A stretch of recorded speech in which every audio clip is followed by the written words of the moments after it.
ಕಂಪ್ನಿಗಳು ಅವುಗಳಿಗೆ ಟಾರ್ಗೆಟ್ ಮಾಡಿ ಅಲ್ಲಿ ಹೊಡಿತಾ ಇದ್ದಾರೆ. ಇಸ್ರೇಲ್ ಮೇಲೆ ದಾಳಿನೂ ಮಾಡ್ತಾ ಇದ್ದಾರೆ ಇರಾನ್ದವ್ರು. ಅವ್ರು ಹೇಳೋದನ್ನ ದಾಳಿ ಮಾಡ್ತಾರೆ ಅಂತ ಹೇಳೋದ್ರಾಗ ಮಾಡಿ ಶುರು ಮಾಡಿಬಿಟ್ಟಿದ್ದಾರಂತ.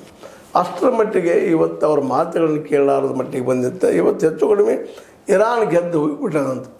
ಒಂದು ಜನ ಮಾತಾಡಿಕೊಂಡ್ರು, ಇಲ್ಲ ಅಣುಬಾಂಬವನ್ನು ಹಾಕ್ಬೋದು ಅನ್ನುವಂಥ ಮಾತನ್ನು, ನ್ಯೂಕ್ಲಿಯರ್ ಬಾಂಬನ್ನು ಹಾಕ್ಬೋದು ಅನ್ನುವಂಥ ಮಾತನ್ನು ಮಾತಾಡಿದರು. ಆದರೆ ಅಷ್ಟು ಸುಲಭನ ಅನ್ನುವಂಥ ಮಾತು ಇವತ್ತು ಕೇಳಿ ಬರ್ತಾ ಇದ್ದಾವಂತ.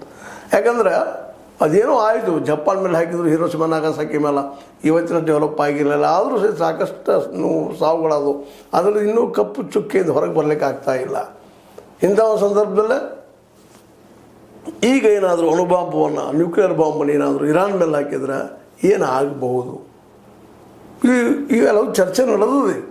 ಏನಾಗ್ಬೋದು ಜಗತ್ತು ನಾಶ. ಯಾಕಂದ್ರೆ ಆಯಿಲ್ ರಿಸೋರ್ಸ್ ಇರೋದು ಅಲ್ಲೇ. ಇವತ್ತಿನ ನಾವು ಮಾಡರ್ನೈಸ್ ಅಂತೀವಿ, ಆ ಮಾಡರ್ನೈಸ್ ಆಗುತ್ತಿರುವಂಥ ಮುಂದುವರಿತಿರುವಂಥ ವೈಜ್ಞಾನಿಕ ಜಗತ್ತ ಒಂದು ಕ್ಷಣದಲ್ಲಿ ಇಲ್ಲಪ್ಪ, ನಮ್ಮ ಅತಿ ವೈಜ್ಞಾನಿಕತೆ ಅತಿ ಜ್ಞಾನದಿಂದ ನಮ್ಮನ್ನು ನಾವು ಹಾಳು ಮಾಡ್ಕೊಂಡಿವಿ ಅನ್ನುವಂಥ ಪ್ರಸಂಗ ನಿರ್ಮಾಣ ಆಗ್ತದೆ ಅನ್ನೋ ಕಾರಣಕ್ಕಾಗಿ ಅದು ಸಹಿತ ಒತ್ತಡ ಅಮೇರಿಕಾ ಮಾಡಿ ಕೂಡುದು ಅಂತೇಳಿ. ಯಾಕಂದ್ರೆ ಅದು ಮಾಡಿದಪ್ಪ ಅಂದ್ರೆ ಚೈನಾದಲ್ಲೂ ಅದಾವ, ನ್ಯಾಟೋದಲ್ಲೂ ಇದ್ದಾವೆ.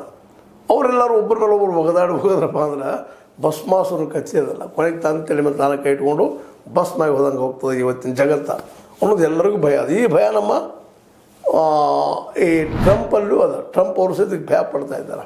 ಯಾಕಂದರೆ ಇರಾನ್ ಇವತ್ತು ಯುದ್ಧೋನ್ಮಾದಲ್ಲಿದೆ. ಆದರೂ ಭಾಳ ಎಚ್ಚರಿಕೆ ಹೆಜ್ಜೆ ಹೇಳ್ತದೆ. ಕಾರಣ ಇಷ್ಟ, ಅಲ್ಲಿ ಒನ್ ಮ್ಯಾನ್ ಶೋ ಇಲ್ಲ.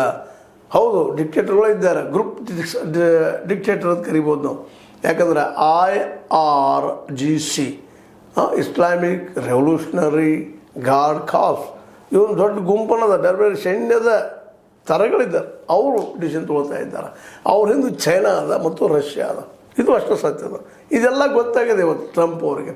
ಇಲ್ಲಿಯೇ ಹೊಡೆತಗಳು, ಅದರಲ್ಲೂ ಮುಖ್ಯವಾಗಿ ಅತ್ಯಂತ ಟೆಕ್ನಿಕಲಿ ಮುಂದಿದ್ದಂಥ ಈ ಅಮೇರಿಕಾದ ಬೇಸ್ಗಳು ಇದರಲ್ಲಿ ಈ ದುಬೈ ಆಯಿತು, ಇನ್ನುಳಿದಾಯಿತು, ಅರಬ್ ಕಂಟ್ರಿಗಳಿದ್ದು ಅವುಗಳನ್ನು ಕರೆಕ್ಟಾಗಿ ಏನಂತೀರಿ ನೀವು ಅದಕ್ಕೆ ಗುರಿ ಇಟ್ಟು ಹೊಡಿತಾ ಇದ್ದಾರೆ.